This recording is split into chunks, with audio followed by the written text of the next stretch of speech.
menjadi emas nomor 1. Kalau emas yang bulu tangkis itu kemarin masih berbagai ini ya Pak ya, banyak hadiah yang Olimpiade itu, yang pasangan ganda putri itu. Nah itu Pak, mau tidak mau kita ini, dan ini adalah proses untuk menyebut seseorang dengan harga itu sudah di dalam press release BNN sudah ada surat edaran, jangan menyebut nilai harga. Jadi kalau BNN itu tidak menyebut nilai harga, kenapa saya sebut tadi itu, ini orang yang diundang di sini, ya itu saya bilang orang tertentu saja. Tapi di dalam publikasi, di dalam media, kalau BNN Pak ya, itu tidak menyebut nilai, tapi menyebut bahaya dampak daripada narkotika. Bisa dicek nanti, dicek. Itu sudah kita lakukan. Sudah ada petunjuk surat edaran daripada itu. Karena apa? Dahsyatnya lagi ini, malah seolah-olah jadi iklan. Ya sudah, tidak usah kerja aja, jadi pedagang tangkap aja. Orang juga banyak ditangkap tapi lapas dan rutan memang kenyataannya begitu. Jadi Dirjen Pas mengatakan bahwa itu 76% dihuni oleh satu undang-undang ini, padahal banyaknya undang-undang yang lain di luar daripada undang-undang konvensional berupa KUHP. Nah itu dia. Terus tadi ada lagi pertanyaannya, kenapa Pak kok tidak dilakukan semacam lokalisir khusus pelaku itu aja semua, supaya di dalam itu jangan pencuri ayam naik kelas menjadi pengedar narkoba. Sebelum Bapak bertanya itu jauh sebelumnya pemerintah sudah memikirkan itu Pak. Bangga kita, Kaltim, Samarinda khususnya sudah punya itu, namanya lapas khusus narkotika, letaknya di Bayur. Tapi begini kan Pak, kapasitasnya 600, sekarang sudah letak 1.800. Kemarin Kalapas sudah komunikasi sama saya. Di Bayur sana Pak, jauh, sengaja di hutan. Kalau lari pasti susah dapatnya, kalau malam kan tidak ada terus terusan. Jadi di sini ada namanya Lapas Bayur Pak, lapas khusus narkotika, Lapas Bayur. Jauh kira-kira berapa lama ya dari sini ya? 1.800, bahkan sekarang bilang Pak Iksan, kepala lapasnya sudah 2.000 lebih. Coba, 2.000 lebih, padahal kapasitasnya hanya 600. Ibu manggo-manggo itu kan laki-laki Pak, ibunya separuh tuh. Ibu-ibunya hampir separuh. Ibu-ibu, coba. Saya sebelum pindah Balikpapan dulu yang saya tangkap ibu-ibu, modern, canggih. Dia pacaran sama orang Nepal dari India, kemudian dikirimin aksesoris. Pertama bagus, anting-anting, lenting apa. Yang kedua, seperti pupur, tapi ternyata kualitas sabu yang bisa didaur ulang menjadi produk banyak. Wah, dikirim ke ini, heboh itu, 18 tahun orangnya masih di dalam sekarang. Jadi ibu-ibu, jadi jangan ini. Bahkan saya di Balikpapan ini sebelum kesini, seminggu saya sebelum kesini 5 orang ibu-ibu saya tangkap. Suaminya kerja di Pertamina, dia pesta sabu-sabu bareng sama anaknya masih kecil-kecil di dalam satu rumah. Jadi itu karena sudah terbiasa. Nah itu Pak, terima kasih Pak Santoso, kemudian Bapak Ibu sekalian. Ini Pak Santoso ini lebih saya kenal ini karena saya banyak teman yang namanya Pak Santoso. Ibu Emi dan Pak Idris. Ya maaf, ini kita batasi, kita kasih kesempatan dari SMP Negeri 22 Samarinda. Nah ini contoh kegiatan aksi bebas narkoba yang bisa kita lakukan. Jadi untuk melawan musuh bersama itu, lakukanlah hal-hal yang yang benar. Misalnya, ya daripada kita nyuruh dia buat poster isinya tidak karu-karuan, ya buatlah poster tentang narkoba. Biar mereka tahu. Lakukan lomba antar kelas. Saya mengucapkan terima kasih ya dukungan dari Bapak Ibu yang hadir, terutama sudah punya antusiasme bahwa ini harus kita lakukan. Dan tidak mungkin kita bekerja sendiri, kita harus bersama-sama, termasuk melibatkan siswa juga, melibatkan orang di sekitar kita yang bisa membantu kita dalam membuat program sekolah bebas narkoba ini bisa terlaksana. Jadi nanti silakan, apakah dari OSIS atau kepala sekolah itu membuat surat, dan nanti kita akan follow up. Dari Dinas Pendidikan juga ada, kebetulan saya ini Ketua Satgas COVID.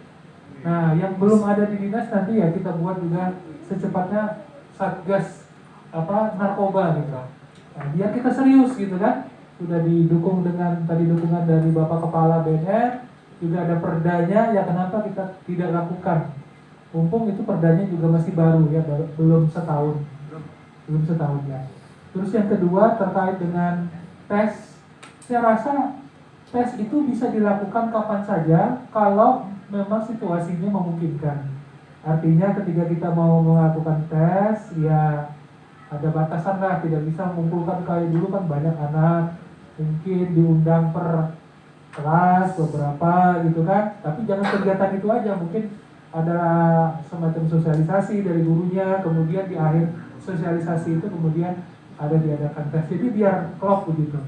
Dan menurut saya orang tua tidak akan ada yang menolak gitu. Karena sekarang itu lulus juga, siapa yang bisa mengontrol anak-anaknya? Ya kan?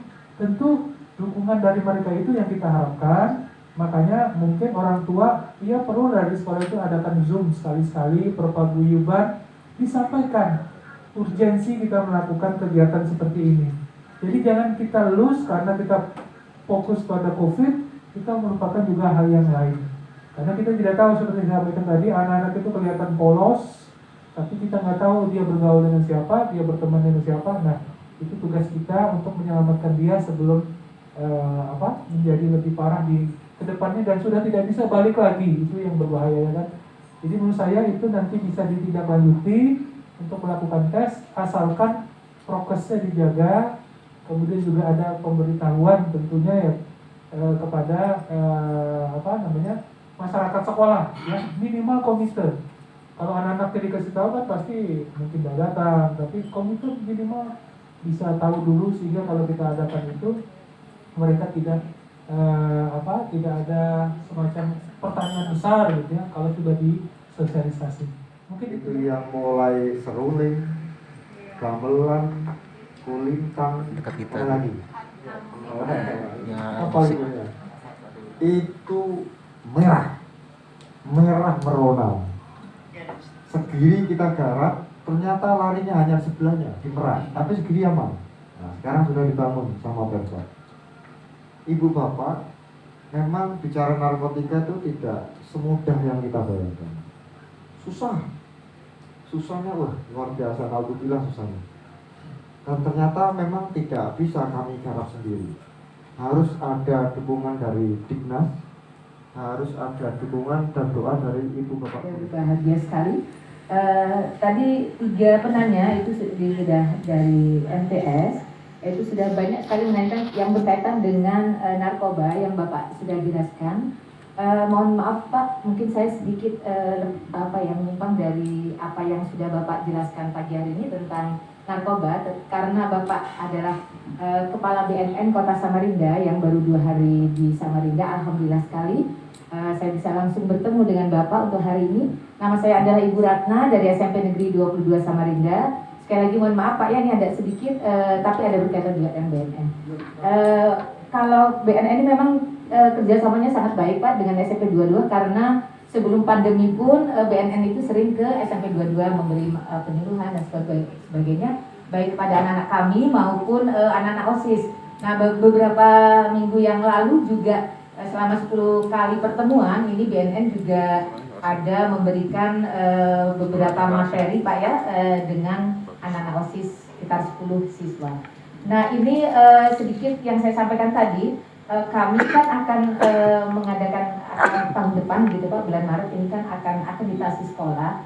Tentunya salah satu itemnya itu adalah ada MOU Pak. Nah sementara ini kan memang selama sebelum pandemi dan setelah pandemi hubungan kami dengan BNN itu kan sangat baik. Nah ya karena Bapak sebagai Kepala BNN, nah bagaimana Pak prosedurnya Pak? Karena kami juga sudah MOU dengan Satpol PP, dengan kepolisian atau Polresta Samarinda Ulu, kemudian Lurah Dadi Mulia. Nah kami ingin Pak mengadakan MOU dengan BNN Pak, karena administrasi itu kan sangat perlu Pak ya.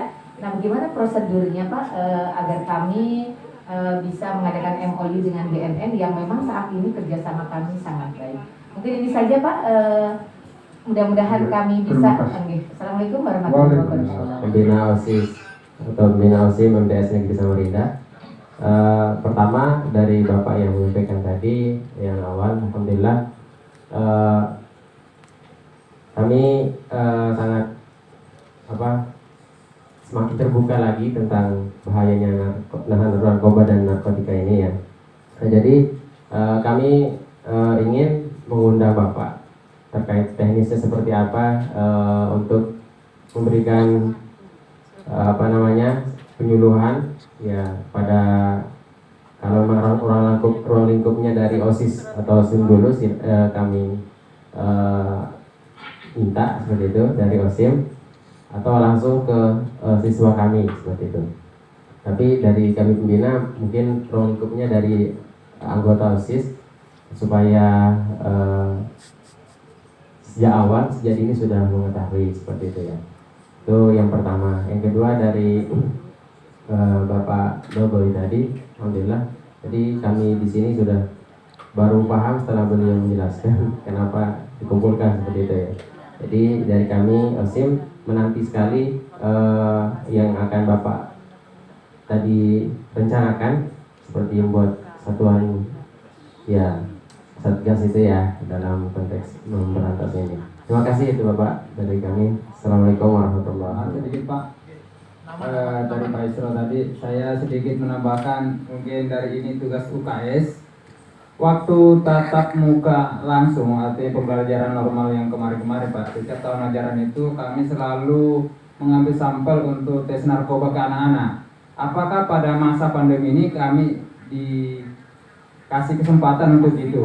Karena sampai sekarang belum kami lakukan untuk siswa baru itu mengambil sampel. Demikian Pak, terima kasih. Assalamualaikum warahmatullahi wabarakatuh.